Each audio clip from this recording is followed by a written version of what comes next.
everybody, this is Tarina. I wanted to show you guys a quick mini tutorial on how I did my ink swatching. I went through all of my ink pads, and I even have my stays on just so I can get an idea of how it stamps. And then all of my close to my hearts, and even my retired. I even did my retired, and I love the rainbow that came out of it. It's gorgeous. Like, the top of it is, I should have every color that I could ever need, right? Yes, I should, but so I'm going to go ahead and do Bluebird, which is a close to my heart ink pad, and it is a new ink pad, so I'm going to go ahead and show you what I did. As you can see, I kind of did a solid here, and then I did this stamping here, and then I did the blending down here, and so I'm just going to go ahead and show you guys how I went ahead and did that. So the first thing I did was at the top, I just took my stamp pad and I went across the top, and I just pushed it down until I got a nice color here. And then from there I went and I wrote down the name of it, which is Bluebird. So I wrote down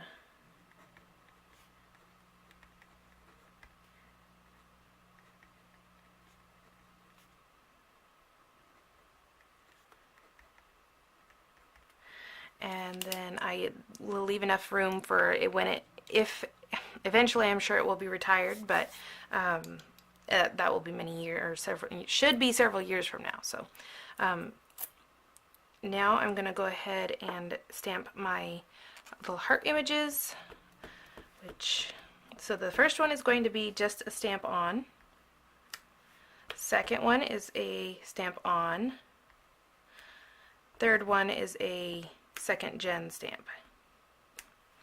And you can see how light it gets. Now you could totally do a third generation stamping if you wanted to, but I wanted to show myself what I could do with an outlined stamp in the same amount of ink, and to show what kind of difference I can make on just the single stamping. So this is a first generation stamp with a second stamping on it of the same color, and you can see the heart, the lined heart, not the background heart. And so that's kind of what I wanted to show.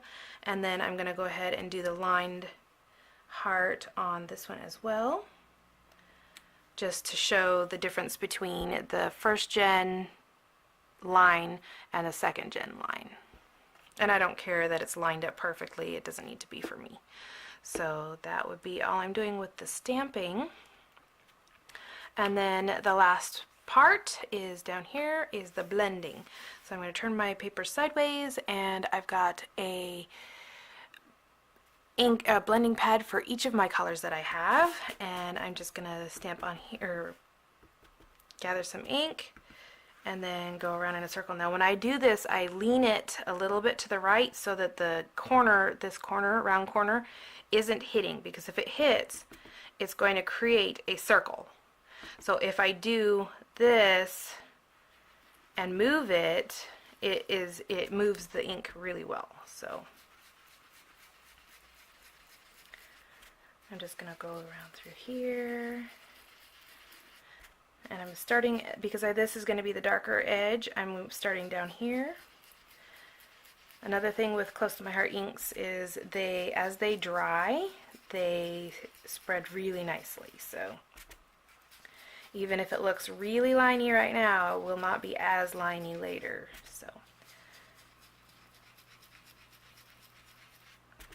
I'm going from the bottom to top, and as I want it to get darker, I'm going to just go halfway up, or a third of the way up, so that it blends it a little bit lighter at the top, because I want to see all of the different shades that I can get.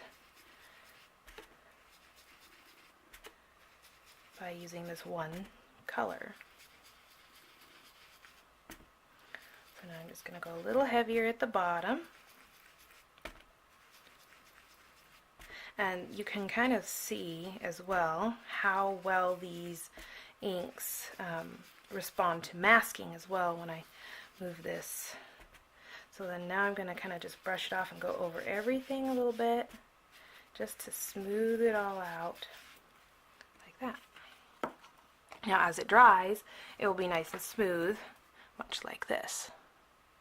You can still kind of see the circles, but I am pretty sure, unless you've got, you know, your distress inks, it's going to be that way.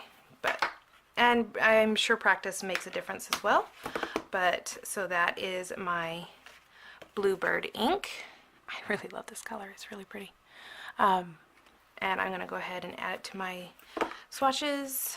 I can't remember exactly. I think it was right here next to Carolina Blue. Carolina Blue is also a new color for Close to My Heart. And there we go. So there is the last one of my ink swatches. So there it is.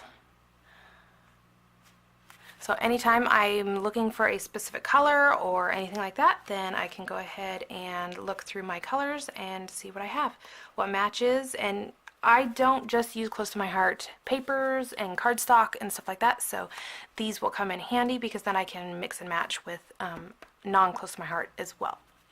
So I am going to go ahead and talk to you guys later. Bye!